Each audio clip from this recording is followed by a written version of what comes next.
I mean, they spent 20 million quid on two players last season. The shame of freezing. I could hear you talking, then I was suddenly put you down. I don't know what point you got to, but I suppose what I was just saying is that I liked that their nerve. I liked that they didn't panic. They didn't go and waste loads of money. They looked really carefully at what they were lacking, and then they made. The moment that James Forrest gets his goal, yes.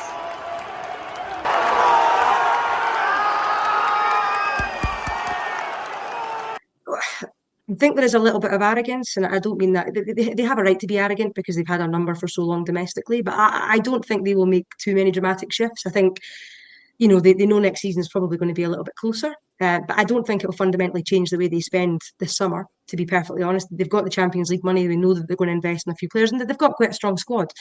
Where I think they're under a bit of pressure is Rodgers is already making noises around, wanting players, and I don't think that's the happiest camp. And I think if we can start off the season well, get the victory at Ibrox and the Old Firm game, etc., it might not be too long before his head's been turned by suitors down south, etc. So, have you thought about beyond next season, Brendan? I think everyone else has. Listen, what I would say, and I've read lots of stuff, what I'm supposed to be doing, where I'm supposed to be going. Can you tell us? What I could say without any avoidance of doubt, I will be here next year. 200%. I said 150 the other way. 200% I'll be here. Yes, there might be a reaction, but to be honest, I'm not overly concerned with them. They've already got a rich owner. I don't think he's minded to move anywhere anytime soon. They've got the blueprint for how to be successful domestically, and it's up for us now to close that gap. So I'm more concerned about what we do than what they do. They're the ones we need to chase down, and I think today's announcement gives us the chance to go and try and do that next season. Yeah. And by the way, I get into trouble for not being able to read off of Charles, who can't spell. So Charles, thank you very much for the super chat, my friend. The bare minimum umbrella, I'm guessing that the bare minimum. And then is he tried to spell umbrella? I don't know what he's trying to spell there.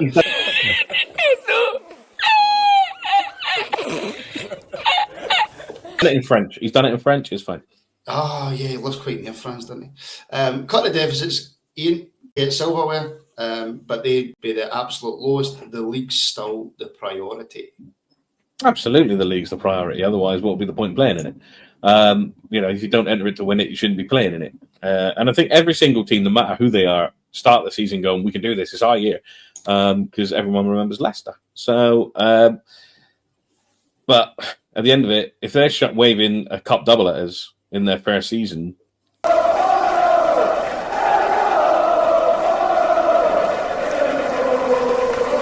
I think you could say that was a successful season compared to what we've had.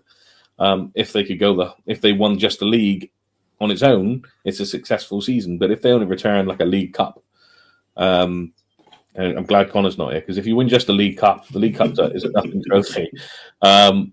It's not going to be. We've done that. So if they can get a cup double or just win the league, that's signs of improvement. Massive signs if we win the league. But yeah, they're going to cut the deficit. They're businessmen. They're going to do everything they need to do off the pitch and on the pitch. They said that in the statement they released today. So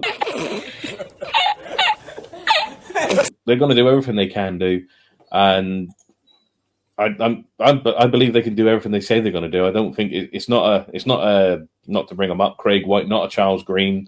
It's none of that. These are bona fide business people. They know what they're doing.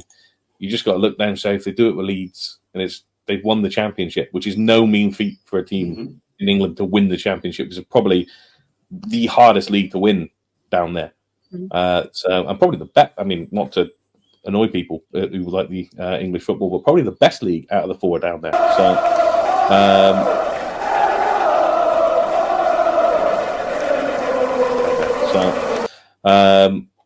These guys will do what they need to do off the pitch, and hopefully that translates on the pitch, and we'll see success there as well.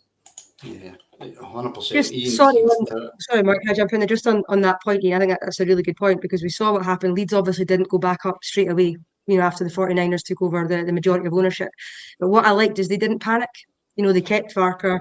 They made some really shrewd signings. They didn't, spend tens and tens of millions of pounds. They looked at what was needed. I think they actually, brought in about 160 million, only spent about 30, which sounds a lot to us, but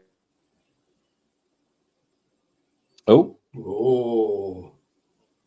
Is that the Astro. first time that Ashes froze? I think it is. You know, it never freezes to make you look good. Never.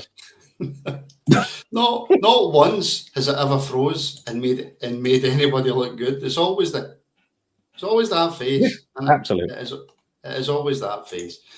We will get Ash's point when she comes back in at some point. Would you like to finish off your summation?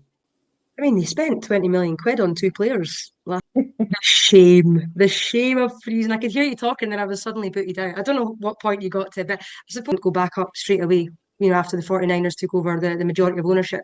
But what I liked is they didn't panic. They kept Farker. They made some really shrewd signings. They didn't, spend tens and tens of millions of pounds. They looked at what was needed. I think they actually, brought in about 160 million, only spent about 30, which sounds a lot to us, but the shame of freezing. I could hear you talking, then I was suddenly put you down. I don't know what point you got to, but I suppose what I was just saying is that I liked that their nerve. I liked that they didn't panic. They didn't go and waste loads of money. They looked really carefully at what they were lacking. Adults in the room. That if it doesn't go exactly as we want this season, then I'm confident that we'll get it right the season after. That's really the point I was trying to make before I froze. In fairness, I was quite happy when Paul Le Guin came in. Oh, I was ecstatic when Le Guin came in. He was like the next big manager on the continent. He was superb. He'd done huge work at Lyon, and it just, for whatever reason, didn't work here. I genuinely thought we were going to start going deep in the Champions League and all that, or the European Cup, I think it was back then. But I think it was the Champions League. No, it was still Champions League then. Was it still the Champions League then, was it? And I was like, oh, Le Guin's coming in. We're going to do great things, man. This is one of the best coaches in Europe. And then Barry Ferguson told him where to go and he ran away.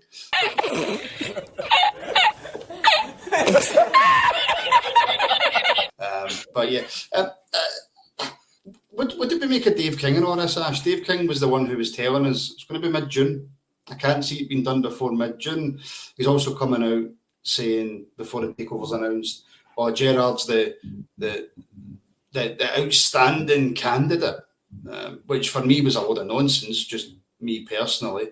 But do you think the old Dave was just pulling a fast one with the whole it'll be mid-June? I think Dave, and I don't mean this disrespectfully because I've got a lot of time for some of the things he's done. I think Dave likes a sound bite, and I think he likes to talk to the media. I think he likes to have his name up in lights. So I think, in fairness, probably when they were looking at all of the contractual stuff, middle of June was a timeline they considered was realistic. I think what was key in one of the statements today was that obviously the SFA ratification only came through last night, so I don't know how quick that process is usually, but I suppose there was always the potential that could hold things up slightly. So no, I don't think he was deliberately misleading anyone. I think he was just sort of tempering expectations to say, look, it isn't going to happen immediately. It's going to take a couple of weeks to get everything done. And in all honesty, I would rather it happened early and be surprised, because today it came as a bit of a surprise. I thought we might have got the new head coach announcement first, sorry. But it was pleasant to see the takeover announced today, and it was a little bit quicker than I thought. So I don't think anything underhand was going on. I think it was just Dave King being cautious rather than giving a deadline, us missing it, and then the hysteria panic starts. In one season, Celtic would collapse like a pack of cards. Is that what we are seeing now? And do you stand by that comment? I stand by it. I think Celtic have had a run, and we're top of the league on merit.